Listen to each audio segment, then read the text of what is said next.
오늘은 연중 제17주일이자 교황님께서 정하신 조부모와 노인의 날입니다.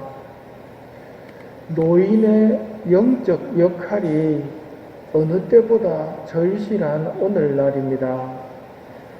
그동안 사회 발전을 위해 애쓰시다가 이제 은퇴하셨지만 세계 평화와 죄인들의 회개를 위해 기도하는 영적인 일꾼으로서의 사명이 주어졌음을 깨닫고 함께 계신 수호천사의 도움을 받아 성덕에 진보하고 하늘나라를 준비하며 세상의 빛과 소금으로 살아가 주시기를 기도하도록 합시다. 오늘 일독서에서는 소돔과 고모라를 두고 나누는 아브라함과 하느님의 대화가 나오고 복음에서는 기도에 관한 말씀이 나옵니다. 복음을 봅시다. 예수님께서 기도를 마치시자 저희에게도 기도하는 것을 가르쳐 주십시오 하는 부탁을 들으시고 가르쳐 주신 기도를 우리는 주님의 기도라 부릅니다. 기도하는 것을 가르쳐 주십시오.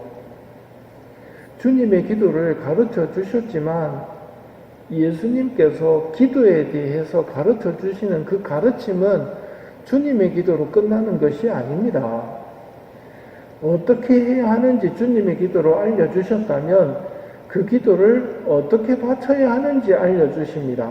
빵 3개만 구워주게 하며 줄곧 졸라서 빵을 얻는 이야기가 어떻게 기도해야 되는지 기도를 가르쳐 주시는 가르침에 들어간다는 말입니다. 기도는 항구하게 바쳐야 합니다.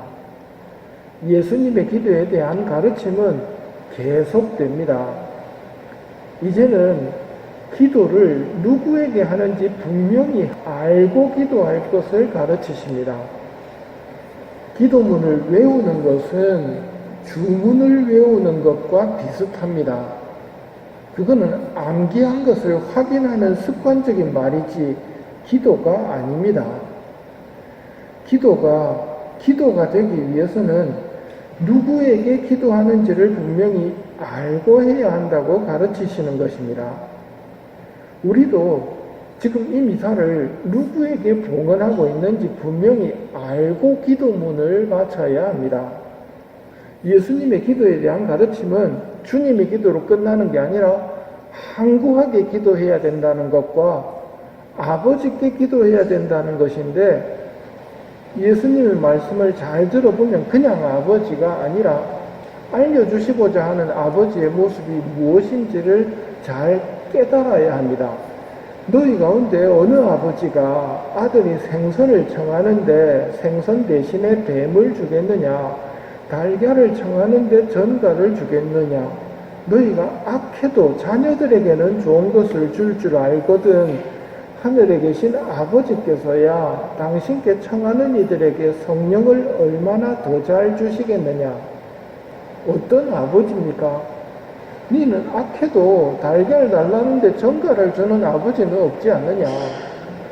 하물며 하늘에 계신 너희 아버지께서야 청하는 이들에게 마태복음에 따르면 더 좋은 것을 얼마나 많이 주시겠냐고 말씀하십니다.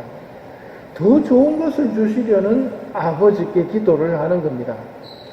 신부님 근데 기도를 안 들어주던데요 하는 분은 한번 점검해 보셔야 될 것이 아버지께 생선을 청하지 않고 뱀을 청하는 경우에 아버지께 달걀이 아니라 전갈을 청하는 경우에 아버지께서 그걸 허락하시지는 않습니다. 더 좋은 걸로 주시지요. 그 믿음이 어디로부터 옵니까? 아버지의 선하심으로부터 옵니다. 기도는 선하신 아버지께 하는 것입니다. 참 좋으신 아버지, 그보다 더 좋으신 아버지가 하느님입니다. 아버지께서 우리에게 어떤 마음을 가지고 계신지 잘 드러나는 성경이 이사야서입니다. 여인이 제 젖먹이를 잊을 수 있느냐? 제 몸에서 난 아기를 가엾이 여기지 않을 수 있느냐? 설령 여인들은 잊는다 하더라도 나는 너를 잊지 않는다. 나는 너를 잊지 않는다. 여인이 자기 젖먹이를 잊을지는 몰라도 나는 너를 잊지 않는다. 우리가 기도하는 아버지가 이런 아버지라는 것을 알고 기도해야 됩니다.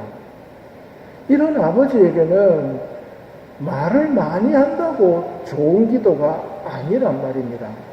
나를 기억하시는 아버지, 나를 가엾이 여기는 아버지께 말씀을 드리는 겁니다. 그런데 세속과 마귀가 하느님에 대한 거짓말을 너무 많이 퍼뜨려 놓았습니다. 그래서 하느님보다는 우리 인간끼리가 더 편하다, 훨씬 더 유리하다라고 거짓말을 해놨습니다. 그런 모습을 오늘 첫째 독서에서 봅니다. 아브라함이 하느님한테 드리는 이야기를 한번 들어보십시오.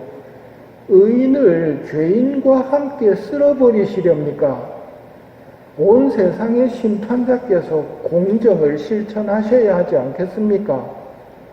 하고 하느님에게 선하심을 요구하고 있고 공정하심을 요구하고 있습니다. 왜 이럴까요? 하느님을 잘 모르기 때문입니다. 아브라함은 하느님이 하시려는 일이 너무 심하다고 생각했던 모양입니다. 그래서 의인 50명이라도 있다면 하면서 대화를 이어갑니다. 하느님의 선하심이 그 인내심으로 드러나는 장면입니다. 오늘 첫째 독서 읽다 보면 짜증나거든요. 읽는 사람이 짜증나는데 막상 듣고 계신 하느님은 얼마나 답답하시겠습니까? 그런데 하느님의 선하심은 그 말을 다 들어주십니다. 마지막 10명까지 내려갔습니다만 소돔과 고모라에 10명이 있었습니까? 없었습니다. 아버지께서 하시는 일이 옳습니다. 아브라함은 아직 아버지를 잘 모르는 겁니다. 우리는 이런 이야기를 통해서 아버지의 선하심과 너그러우심을 잘 새겨야 합니다. 이렇게 자비로운 아버지와 대화하는 것이 기도입니다. 오늘 복음에서 예수님께서 아버지와 대화를 하십니다. 어쩌면 예수님의 지상생활 가운데에서 누리는 천국의 행복이 아버지와의 기도 시간, 아버지와의 대화 시간이 예수님께는 천국의 시간이었을 겁니다. 예수님처럼 기도하려면 아버지의 선하심을 알고 아버지께 말씀드리는 것이 기도라는 것을 알아야 합니다. 빈말이나 습관적으로 암기한 말을 되풀이하는 것은 하는 사람도 듣는 하느님도 물리기 때문입니다. 우리 문제는 하느님의 선하심을 모르는 것이고 하느님의 선하심을 모르기에 기도하기를 싫어하는 게 문제입니다. 예수님께서 이런 우리에게 해결책을 주십니다. 내가 너희에게 말한다. 청하여라 주실 것이다. 찾아라 얻을 것이다. 문을 두드려라 열릴 것이다. 누구든지 청하는 이는 받고 찾는 이는 얻고 문을 두드리는 이에게는 열릴 것이다.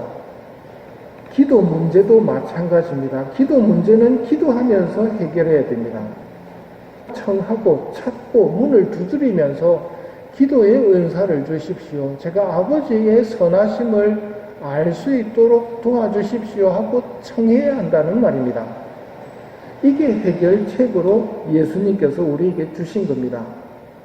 오늘 우리와 어르신들에게 기도의 은사를 내려주시기를 청해 주십사 연옥 영혼들에게 부탁드리며 우리는 이 미사를 연옥 영혼들을 위해 봉헌하도록 합시다.